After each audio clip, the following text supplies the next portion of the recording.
Hey guys, thanks for tuning in on this video on variations of a dumbbell row. We're looking at strength here and upper body strength. Now, I am a big believer in functionality in the body, so I always look at, how is the body moving over how much weight you're lifting.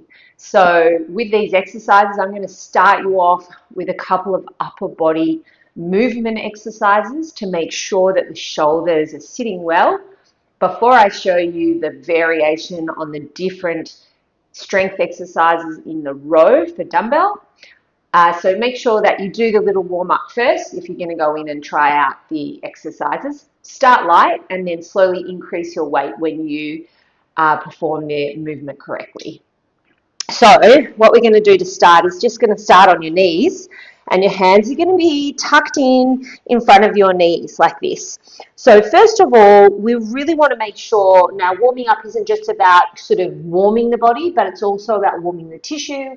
It's about engaging anything that is weak and releasing anything that is tight, so that the joint is sitting in the best position for all of the right muscles to recruit when you do your row. So from here, we're going to slide the hands out in front, and you're going to look to your fingers and open your chest. You might need to take your hands a bit wider if you have tight shoulders, and then pull it all the way back in towards the knees. Slide it out again and look towards your fingers.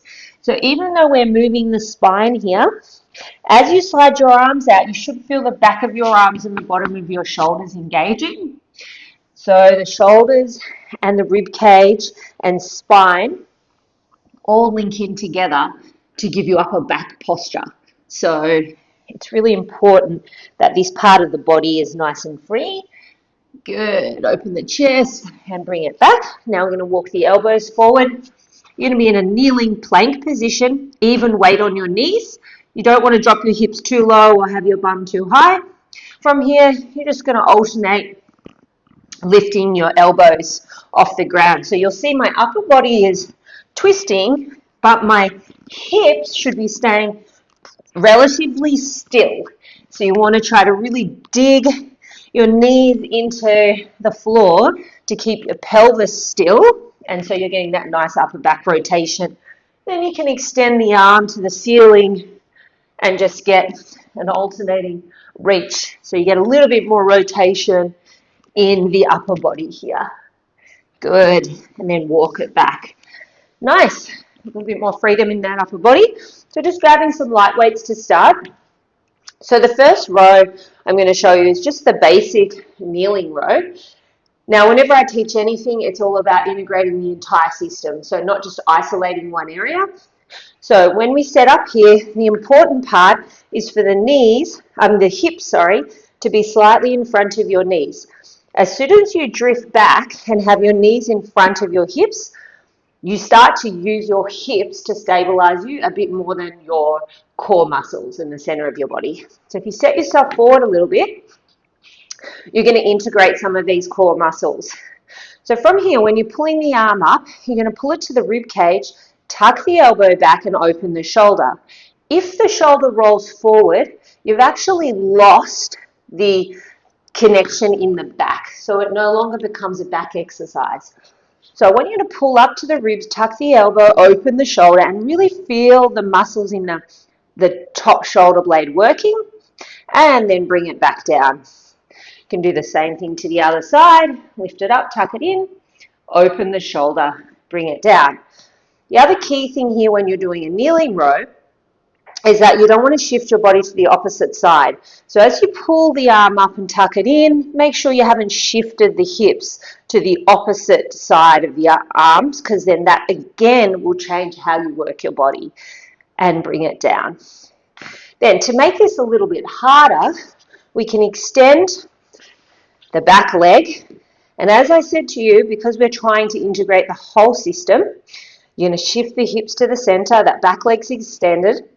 I'm going to pull the arm up and I'm lifting it up. My toes tap down behind me just to give me a little bit of support. What I'm hoping for here is that my pelvis stays very straight here, so I haven't let my hip dip down on that opposite side. And again, pulling it up. And to make that a little bit harder again, I can lift that back leg and hold it and hover it. And I'm going to pull that elbow, tuck it in and lift it up. And slowly back down. And again, making this a little harder on the core again because I'm lifting that back leg and now integrating that entire line and that sling from the upper body. Now we want to make this a little bit harder. We take it out into our plank position, holding and lifting that arm up into our row position and down. And again here, because it's integrating the entire body and it's a lot of core work, you're not going to be able to go super heavy to start. You might have to go a little bit lighter and build up your strength that way. And then lift it. You want to make sure the hips aren't rotating or shifting from side to side or twisting. And then lower it down. So if you're someone that wants to really improve functionality in your whole body, improve your posture and your strength, then exercises like this are really great to integrate into your workout. Obviously, you won't be able to go as heavy as you would if you were just doing a standing single arm row. So you might choose to integrate a more functional exercise like this with a heavier based exercise like the standard row with a hand on the bench or on the floor where you've got a little bit more support through the body. If you enjoyed that, please make sure to subscribe.